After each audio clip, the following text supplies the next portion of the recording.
1 in 3 women and 1 in 5 men over 50 will suffer an osteoporotic fracture in their lifetime. And here's the part that should worry you more than that statistic itself. Bone loss doesn't hurt. It doesn't show symptoms. It doesn't announce itself.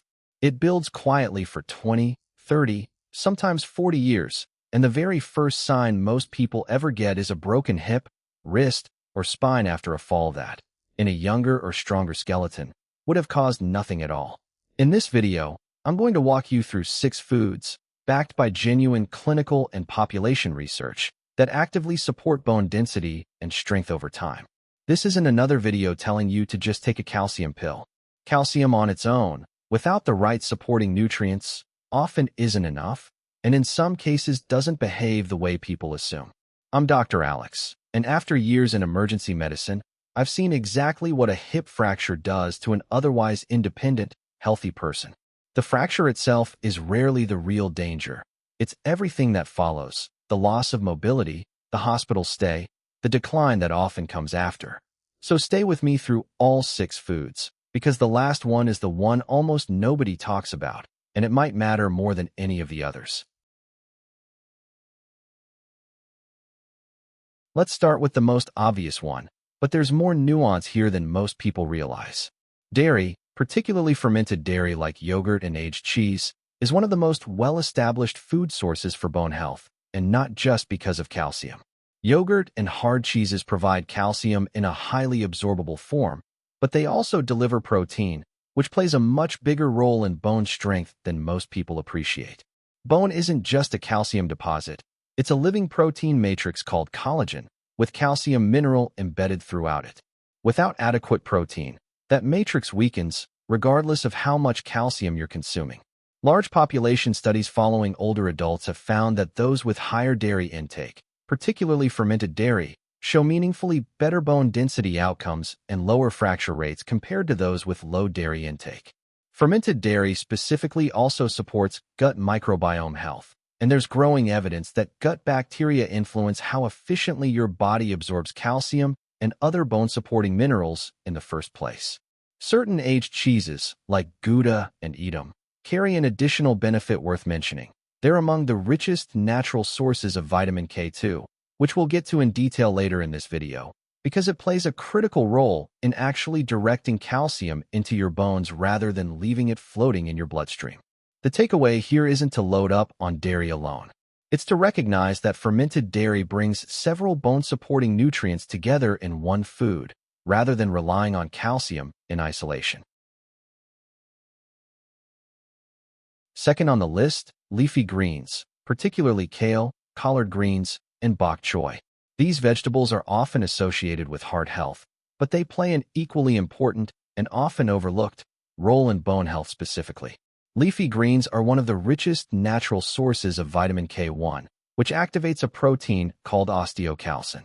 Osteocalcin's job is to bind calcium and incorporate it directly into the bone matrix, essentially acting as the construction worker that uses the calcium your body has available to actually build bone density. Without sufficient vitamin K1, osteocalcin can't do this job properly, regardless of how much calcium is present in your diet. Some leafy greens, like kale and bok choy specifically, also happen to be lower in oxalates than others, like spinach, which means the calcium they naturally contain is more easily absorbed by your body. Spinach does contain calcium, but its high oxalate content binds to that calcium and significantly limits absorption, something worth knowing if you're relying on spinach specifically for bone support. Beyond vitamin K1 and calcium, leafy greens provide magnesium, a mineral involved in over 300 enzymatic processes in the body, including the conversion of vitamin D into its active form, which is essential for calcium absorption in the gut. Population studies tracking long-term leafy green intake have shown associations with higher bone density and lower fracture risk, particularly in postmenopausal women, a group at significantly elevated risk for bone loss. A daily serving, whether cooked or raw, gives your body several of these bone-supporting nutrients working together rather than in isolation. Third on the list, oily fish, salmon, mackerel, and sardines in particular. These fish support bone health through 2 separate mechanisms working simultaneously. First, Oily fish are one of the few natural dietary sources of vitamin D, a nutrient essential for calcium absorption in your gut. Without adequate vitamin D, your body can only absorb a small fraction of the calcium you consume, regardless of how much calcium-rich food is on your plate. Vitamin D deficiency is remarkably common, particularly in people who get limited sun exposure, and it's one of the most under-addressed factors in bone health today. Second, sardines in particular, when eaten with their soft, edible bones, provide a meaningful direct source of calcium itself, delivering both the mineral and the vitamin D needed to absorb it in a single food. Beyond calcium and vitamin D, the omega-3 fatty acids in oily fish also appear to reduce inflammation within bone tissue itself. Chronic low-grade inflammation is increasingly recognized as a contributor to bone breakdown, not just cardiovascular disease, and researchers have found that higher omega-3 intake correlates with better preserved bone density in aging populations, particularly in postmenopausal women. Aiming for 2 to 3 servings of oily fish per week provides a combination of vitamin D, calcium, and anti-inflammatory support that's difficult to replicate through any single supplement, largely because these nutrients appear to work more effectively together, delivered through whole food, than they do in isolation. Fourth on the list, eggs, specifically whole eggs including the yolk. For decades, egg yolks were treated with suspicion because of their cholesterol content, which led to a wave of egg white-only advice. But that shift quietly removed one of the few natural dietary sources of vitamin D from a lot of people's diets, along with several other nutrients the yolk specifically provides. Egg yolks contain vitamin D, vitamin K2 in smaller amounts, and a range of trace minerals that support the overall bone matrix, including phosphorus, which works alongside calcium to form the mineral structure of bone itself. Roughly 85% of the phosphorus in your body is stored in your bones and teeth, and adequate intake is essential for maintaining that structure over time. Eggs are also a high-quality, complete protein source, and as we touched on earlier, adequate protein intake is essential for maintaining the collagen matrix that calcium is embedded into. Research specifically looking at protein intake in older adults has found that those consuming adequate protein, alongside sufficient calcium, show significantly better preservation of bone density compared to those with low protein intake, even when calcium intake is similar between groups. Including whole eggs a few times a week, rather than avoiding the yolk, provides a meaningful, low-cost source of several bone-supporting nutrients in one simple food.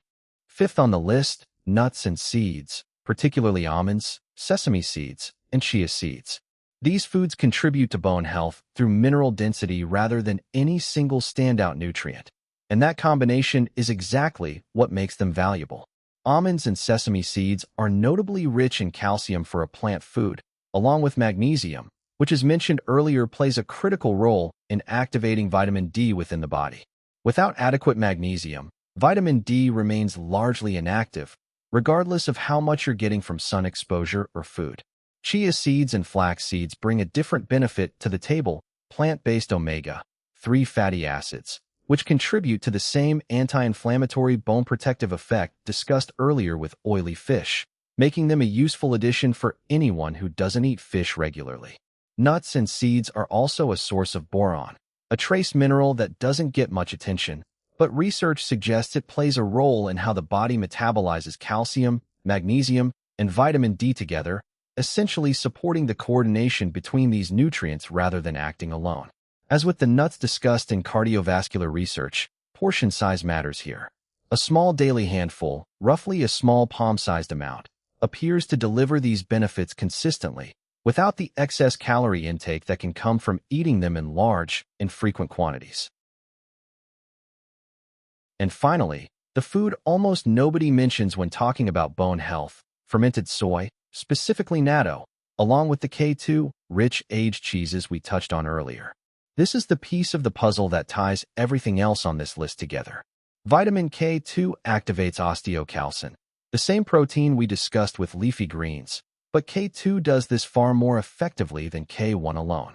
Research out of Japan, where K2 has been studied extensively and even used clinically at high doses for osteoporosis treatment, has shown meaningful reductions in vertebral fracture risk in patients receiving K2 supplementation alongside standard care.